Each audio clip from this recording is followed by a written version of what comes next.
인류의 눈물을 닦아주는 평화의 어머니. 2장. 나는 독생녀로서 이 땅에 왔습니다. 87쪽. 오랜 고행 끝에 찾은 뜻길.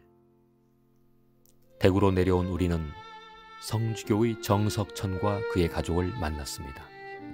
그는 오랫동안 헤어졌던 형제라도 만난 것처럼 무척 기뻐했습니다. 정석천은 뜻을 기필코 이루기 위해 계속 예배를 드리며 재림 주님을 맞이할 준비를 하고 있었습니다. 어머니는 하나밖에 없는 딸을 공부시켜야겠다는 생각에 장사를 시작했습니다. 어머니는 북한에서 결혼 전에는 비교적 유복하게 생활했습니다. 외할아버지는 어머니에게 늘 가르침을 주었습니다. 아무리 어려워도 남에게 신세를 지면 안 된다. 그 말을 지키기 위해 어머니는 조그만 구멍가게를 열었습니다. 제대로 먹지 못해 기운은 없었으나 오히려 정신은 더 맑았습니다. 나는 봉산동에 있는 대구초등학교에 들어가 공부를 했습니다. 어느 날 오후 어머니가 가게를 지키고 있을 때 나는 가게 앞 골목에 나와 혼자 놀고 있었습니다. 어떤 사람이 지나가다가 나를 보고 우뚝 멈추어 섰습니다. 눈빛이 형형한 도인이었습니다. 도인은 나를 가리키며 물었습니다. 아주머니 딸입니까? 내가 어머니에게 눈길을 돌리자 도인은 말문을 열었습니다. 어머니는 따님 하나 바라보고 사시는데 10아들 부럽지 않은 딸이니 훌륭하게 기르세요. 그런데 이 딸은 머지않아 시집을 가게 됩니다. 남편 될 사람은 나이가 많은데 훗날 바다와 육지와 하늘을 넘나드는 출중한 능력을 가진 큰 인물일 겁니다. 어머니는 하나밖에 없는 딸을 더 정결하게 키워야겠다는 마음으로 1954년 제주도 서귀포로 건너갔습니다. 번잡한 대도시를 떠나 깨끗한 자연 속에서 나를 키우기 위함이었습니다. 그곳에서 정석천의 아우 정석진 일가와 함께 9개월을 보냈습니다. 나는 신효초등학교 5학년으로 전학했는데 한창 뛰어놀 나이에 가옥화리만큼 혹독하게 신앙생활을 했습니다. 그래서 나는 기도, 경배, 정성으로 대부분의 시간을 보냈습니다. 외할머니는 아들 내외와 함께 서울에서 지내다가 딸과 외손녀가 어떻게 지내는지 궁금해 제주도로 내려왔습니다. 외삼촌은 강원도 춘천으로 발령이 나자 곧 우리에게 기별을 했습니다. 외할머니도 학자를 가까이에 두고 보는 것이 내 삶의 유일한 낙이다 라며 함께 육지로 나가자고 간곡히 말씀하셨습니다.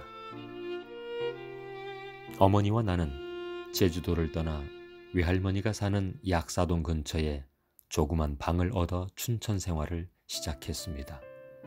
나는 1955년 2월 봉의초등학교로 전학하고 곧 6학년이 되었습니다. 이듬해인 1956년 봉의초등학교를 졸업했는데 전쟁통에 학교 4곳을 거친 끝에야 졸업장을 받았습니다. 공부를 잘해서 졸업식 때 우등상도 받았습니다. 주님을 만나려는 어머니의 간절함에 하늘이 드디어 응답했습니다. 우리보다 먼저 남한으로 내려와 대구에서 살던 정석천은 항상 모친 김성도의 유언을 기억하며 실천하려 했습니다. 하나님이 맡기신 뜻을 내가 성사하지 못하면 다른 사람을 통해서라도 이룰 것이다. 주님이 오시는 단체는 음란 집단으로 오해받아 핍박을 당하고 옥고를 치를 것이다. 그런 교회가 나타나면 참된 교회인 줄 알고 찾아가거라. 그래서 그는 집에서 열심히 예배드리면서 이곳저곳의 교회에서 부흥회가 열리면 부지런히 찾아다녔습니다. 그러던 1955년 5월 그는 동아일보에 실린 이화여대 퇴학사건 관련 기사 한 토막을 읽었습니다. 통일교회에 나간다는 이유로 이화여대 교수 5명이 해직되고 학생 14명이 강제 퇴학당했다는 내용이었습니다. 모친의 예언이 이루어지고 있음을 직감한 정석천은 부산에 사는 누나에게 편지를 보냈습니다. 누나는 딸과 함께 신문 조각을 들고 무작정 서울 청파동으로 올라왔으나 문 총재는 만나지 못하고 부산 통일교회를 소개받아 다시 부산으로 내려갔습니다. 그리고 대구에 있는 정석천에게 이 사실을 알렸습니다. 이 말씀을 듣고 그 자리에서 통일교 신도가 되었습니다. 그런데 입교한 지 열흘 만인 7월 4일에 문 총재가 투옥되는 충격적인 사건이 일어났습니다. 서울로 올라온 정석천은 서대문 형무소에서 문 총재를 면회하고 큰 격려를 받았습니다. 문 총재가 10월 4일 무죄로 석방되자 정석천은 대구 살림을 모두 정리하고 서울로 올라와 뜻길에 헌신하게 되었습니다.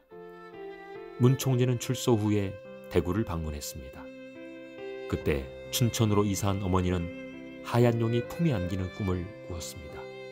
하얀 용이 누구를 의미하는지, 품에 안기는 것은 또 무엇을 뜻하는지 정확히 알 수 없었으나 조만간 큰일이 닥칠 것이라는 예감이 들었습니다.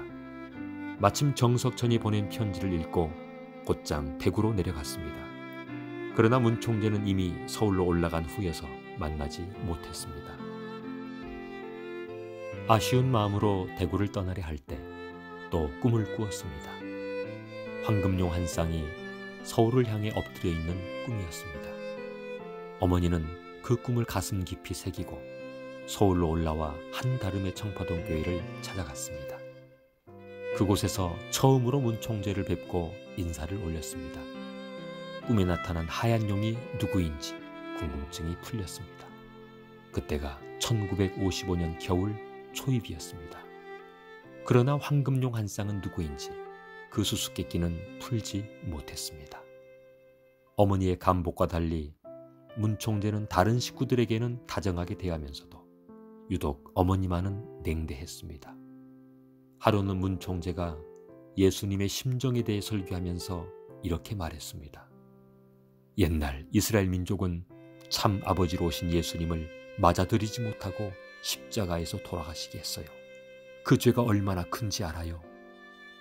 그 말씀을 들으며 어머니는 성전 한 구석에서 처음부터 끝까지 마냥 울기만 했습니다.